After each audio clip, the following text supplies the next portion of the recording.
à Qamishli, il s'agit du plus gros attentat jamais perpétré dans cette ville à majorité kurde, donc on l'a bien dit, du nord-est de la Syrie. D'après l'OSDH, l'Observatoire syrien des droits de l'homme, les déflagrations étaient d'ailleurs si puissantes qu'elles ont conduit à l'explosion de vitrines, de magasins dans des villes turques voisines.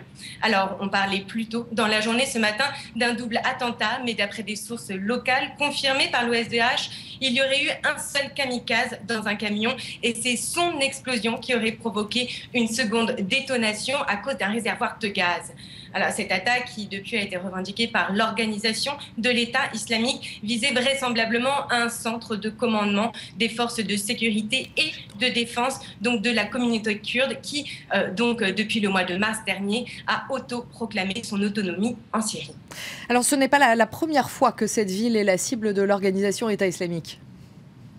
Oui, en effet, c'est important de le souligner. Ce n'est pas la première fois que la ville de Qamishli est visée par des attentats. Au mois de juin, déjà, un kamikaze y avait tué 3 personnes en se faisant exploser lors de la commémoration du massacre des Assyriens par les Ottomans.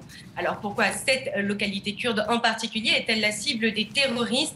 Dans son communiqué de revendication de l'attaque, le groupe de l'État islamique, donc qu'il a publié en début d'après-midi sur les réseaux sociaux, donc a déclaré en fait qu'il répondait aux raids aériens de la coalition internationale menée par Washington à Manbij, dans le nord de la province d'Alep.